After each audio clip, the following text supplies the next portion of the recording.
ya, Viri, ya, no digas nada. Ya nos exhibiste. Ya.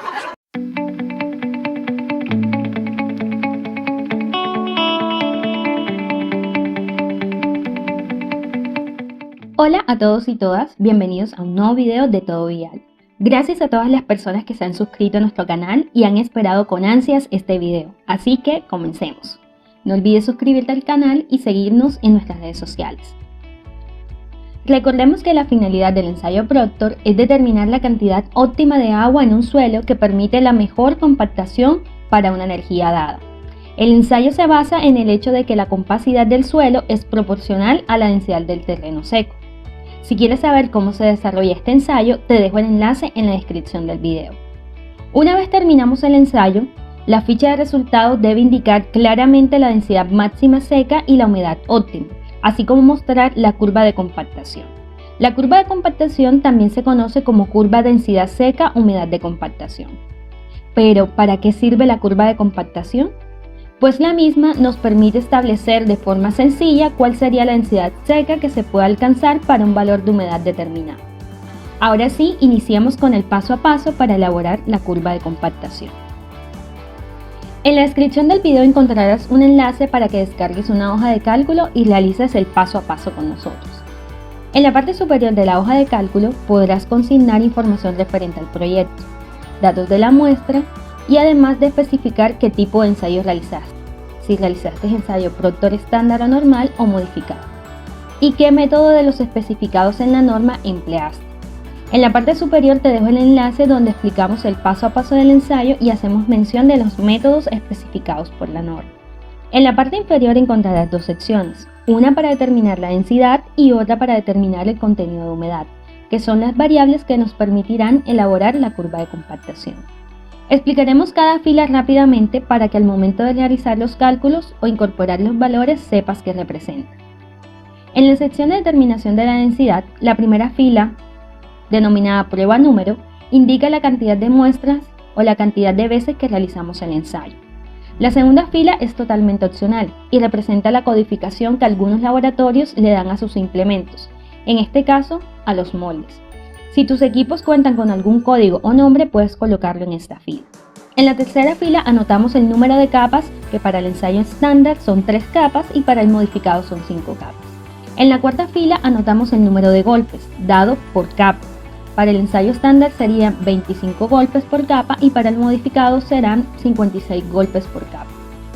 En la quinta fila anotamos el peso del molde con el suelo compactado. En la sexta fila consignamos el peso del molde solito, sin suelo.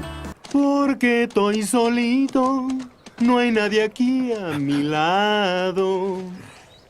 La séptima fila corresponde al peso de la muestra y es igual a la diferencia entre los datos de la quinta y sexta fila. La octava fila corresponde al volumen del molde y se basa en mediciones de laboratorio y aplicación de ecuaciones básicas. Hasta la octava fila son datos obtenidos en el laboratorio. Las dos filas siguientes, es decir, la novena y la décima fila, corresponden al cómputo de las densidades. Con los valores de la décima fila tenemos la mitad de los datos para la construcción de nuestra gráfica. En la segunda sección tenemos lo correspondiente al contenido de humedad. La primera y la segunda fila tienen la misma función que en la sección anterior. Para la tercera y cuarta fila, quiero primero mostrarte una fracción del video donde mostramos a qué hacen referencia. Retiramos el suelo del molde y tomamos dos porciones representativas de unos 100 gramos. Una obtenida de un nivel cercano al superior y otra de una parte próxima al fondo.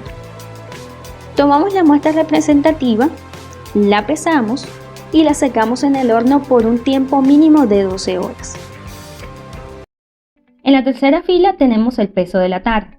Tara. Recipiente metálico idóneo que ha de contener a la muestra. O recipiente y el peso del suelo húmedo. Este suelo corresponde a la fracción que tomamos una vez desmoldamos la muestra. En la cuarta fila consignamos el peso de la tara y el suelo seco. Recuerda que cuando finalizamos el ensayo llevamos la muestra representativa al horno. Este peso es el tomado cuando sacamos la tara con el suelo del horno. En la quinta fila anotamos el peso de la tara sola, sin suelo. La sexta fila es la diferencia entre la cuarta y quinta fila. La séptima y octava fila la obtendremos al aplicar ecuaciones consignadas en la normativa y que te explicaremos más adelante. Notarás que en el costado derecho de cada sección tenemos unos cuadros donde se colocará la densidad máxima seca y el contenido óptimo de humedad. Estos datos los sacamos de la curva de compactación, así que son las últimas celdas en diligenciar. Teniendo claro qué representa cada fila, a continuación procedemos a consignar los datos obtenidos en el laboratorio.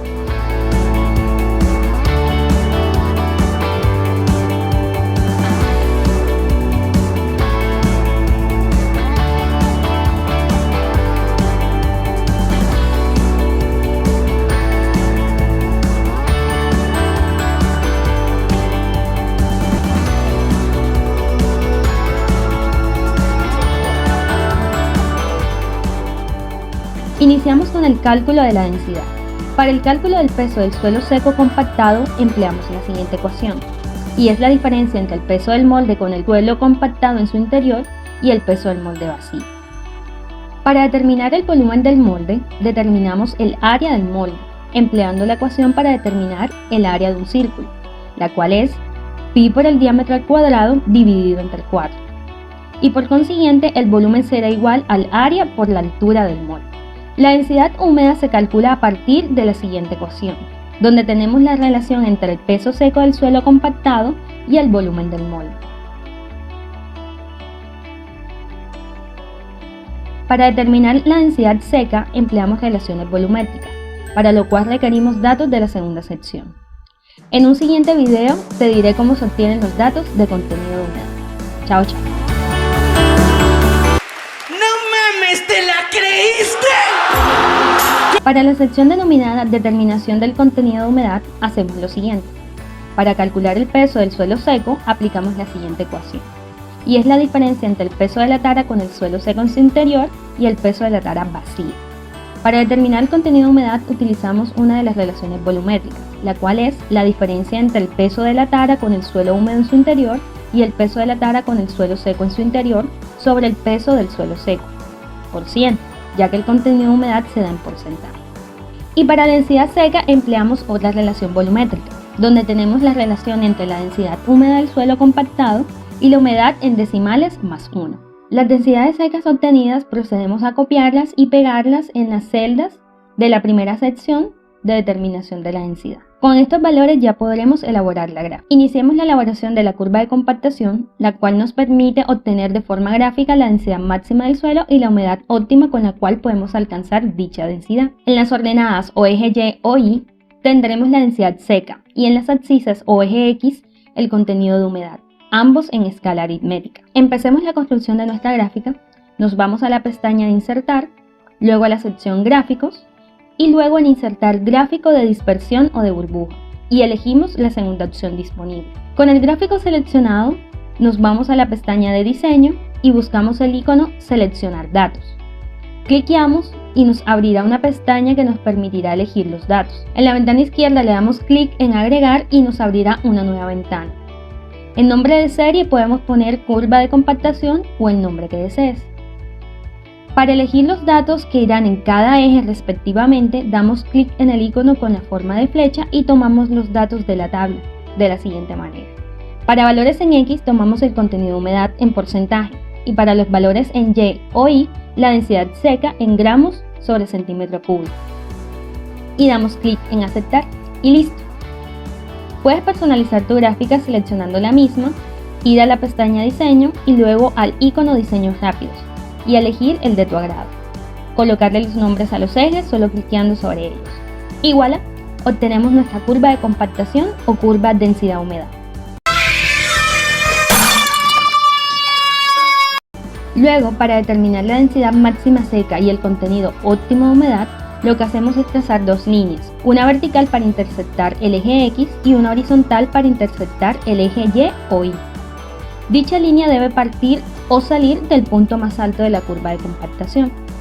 Los valores que intersectemos con estas líneas representan la densidad máxima seca y el contenido de humedad óptima. Antes de hablar un poco para qué nos sirve este diagrama, queremos realizar una recomendación y es la siguiente.